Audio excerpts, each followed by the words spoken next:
हर बार मुझे तुम्हारे सामने ले आती है। जानता हूँ मुझे देखकर तुम परेशान हो जाती हो, मगर क्या करूं? आप मेरी तपस्या में विघ्न डाल रहे हैं। मैं भी तो एक तपस्या में तप रहा हूँ। क्या तुम चाहते हो नमिता मैं कह चुकी हूँ, मैं आपकी नमिता नहीं हूँ। आपकी नमिता मर चुकी है, और जो मर जाते हैं वो वापस कभी नहीं आते। क्यों आप अभी तक उसकी ममता के बंधन में बंधे हुए हैं? तोड़ क्यों नहीं देते उस बंधन को? जब तक जिंदगी की डोर नहीं टूटती, तुम ही बताओ ये बंधन कैसे टूट सकता है?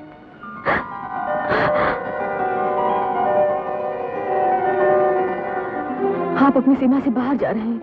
शायद इस सीमा के पार ही मेरे मन की शांति मौजूद हो।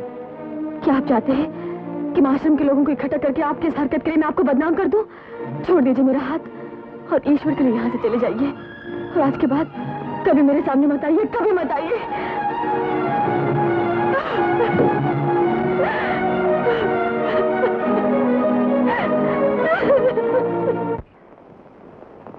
आप यही कहना चाहते हैं ना कि मैं यहाँ से चला जाऊं, लेकिन आप मेरे दिल की हालत नहीं जानते हैं। जब से मैं आपकी बेटी गायत्री से मेरी गायत्री ही तुम्हारी नमिता है बेटे। क्या कहा? गायत्री ही नमिता? लेकिन वो तो कहा करते थे उसके माँ बाप एक एक्सीडेंट में मर चुके हैं। वो एक झूठ था बेटे। नमिता भी उसका असली नाम नहीं है। उसका असली नाम है रेखा, और वो मुझ बदनसीब की बेटी है। ये आप क्या कह रहे हैं? सारे बंधन तोड़कर आज यही दास्तान सुनाने आया हूं। बेटे, मुझसे अपनी बेटी की तड़प और तुम्हारा दुख अब देखा नहीं जाता। मेरा नाम दीनदयाल है, और आज से 1.5 साल पहले तक मैं बंबई में बिजनेस करता था। बिजनेस के सिलसिले में ही एक शाम राजेश ठाकुर ने मुझे और मेरी बेटी रेखा को समुद्र के किनारे एक कॉटेज में डिनर की दावत दी। रेखा तो समुद्र के किनारे घूमने चली गई। मैं और राजेश बियर पीते रहे और बिजनेस की बातें करते रहे। कोई तो रीजनेबल बात हो। देखिए, मैंने सोच विचार करके जितनी कम से कम कोटेशन हो सकती है वो दी। अब आप एग्री करें या ना करें ये आपकी मर्जी। बड़ा ही जिद्दी किस्म के इंसान है दयाल साहब आप। लगता है कि आप अपनी बात मनवा के ही छोड़ेंगे। हाँ? खैर साहब, आपकी मर्जी। Thank you. ये रहा आपका एग्रीमेंट। आपके पास रिवॉल्वर? देखें तो। वाह, बड़ा खूबसूरत वेपन है। वेबले? देख रहा हूँ। देखिए जरा, संभालिएगा, भरा हुआ है। भरा हुआ रिवॉल्वर आप इस तरह अपने साथ लिए घूम रहे हैं? दरअसल खाली खाली कोई भी चीज मुझे पसंद नहीं, चाहे वो जिंदगी हो या फिर जिंदगी को खत्म करने का साधन। और फिर ऐसी सुनसान जगह पे इसका साथ होना निहायत जरूरी है। न जाने कब इसकी जरूरत पड़ जाए। लेकिन इस वक्त तो जरूरत एग्रीमेंट पे आपके दस्तखत करने की है। दस्तखत तो हो ही जाएंगे दयाल साहब। मैं जरा इस पर्टिकुलर पॉइंट पे अपने वकील से फोन पे मशवरा करके आता हूँ। हाँ, शौक से। तब तक आप तशरीफ रखिए। अच्छा। प्लीज।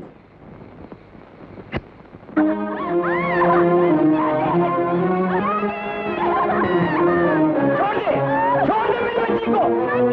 छोड़ दे, गोली मार दूंगा।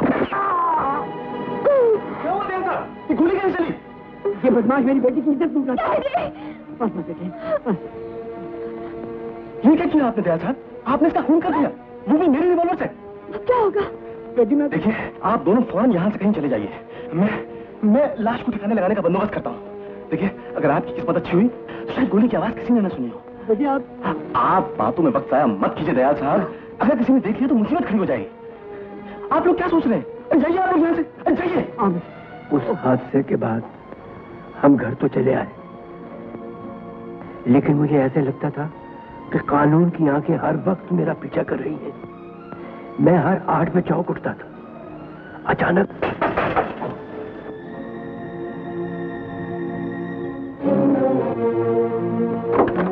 राजेश साहब, क्या बात है? दयाल साहब कहाँ है? डैडी, क्या खबर है बेटे? खबर अच्छी नहीं है दयाल साहब। क्या हुआ? पुलिस ने लाश बरामद कर ली है और वो खूनी को बुरी तरह तलाश कर रही है। अब क्या होगा? मेरा क्या होगा बेटे?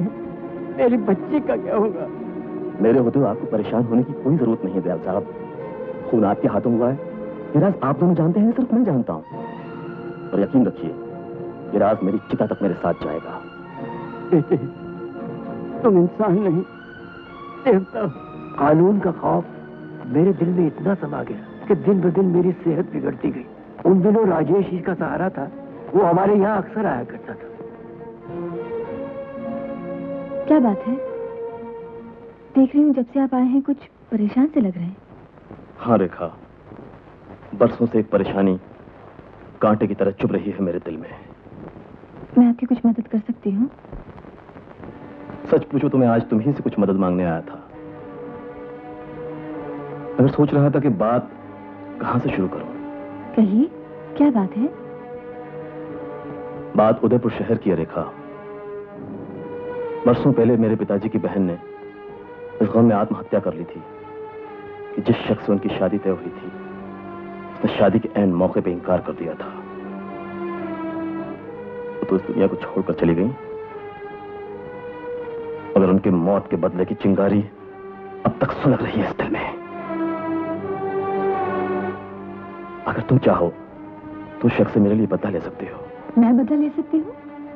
वो कैसे? उसके जवान बेटे को अपनी झूठी मोहब्बत के जाल में फंसाकर, और जब वो तुम्हारे इतना करीब आ जाए कि तुम्हारे बिना जी न सके, तो एक झटके में उसका दिल ऐसे तोड़ देना है कि उसकी जिंदगी उसके लिए मौत बन जाए। इस काम के लिए तुम्हें मेरे साथ उदयपुर चलना पड़ेगा। क्या सोच रही हो? सोच रही हूँ कहीं कुछ। घबराओ नहीं रेखा, तुम पर कोई आंच नहीं आएगी। तुम्हारा परिचय वहां बिल्कुल झूठा होगा। फिर उस नौजवान से तुमको कहां मिलना है, कैसे मिलना है, क्या कहानी बनाकर मिलना है, उन सब के लिए मैं जो तुम्हारे साथ रहूंगा। राजेश ने हमारा भेद भेद रखा, इसलिए मेरी बेटी ने हाँ कर दी।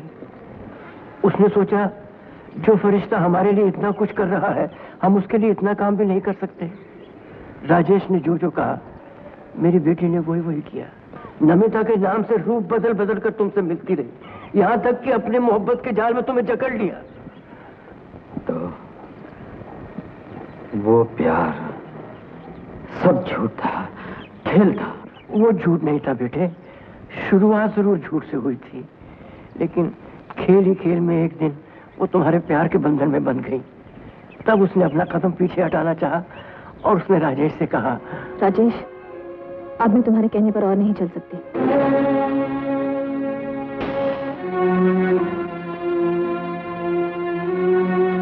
लगता है तुम्हारा दिल बहुत कमजोर हो गया है।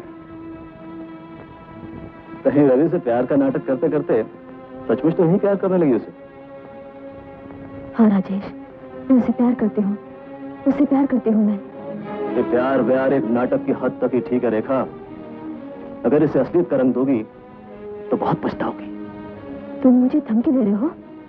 नहीं, सिर्फ तुम्हें होश में लाना चाहता हूँ, क्योंकि मेरी मंजिल अभी बहुत दूर है। अब मैं और तुम्हारा साथ नहीं दे सकती। तुम आधे रास्ते से लौट भी नहीं सकती। कौन रोकेगा मुझे? मैं। तुम ये भूल रही हो कि तुम्हारे सपनों के रेशम के धागे एक दिन तुम्हारे लिए लोहे की जंजीर और तुम्हारे डैडी के लिए फांसी का फंदा बन सकते हैं।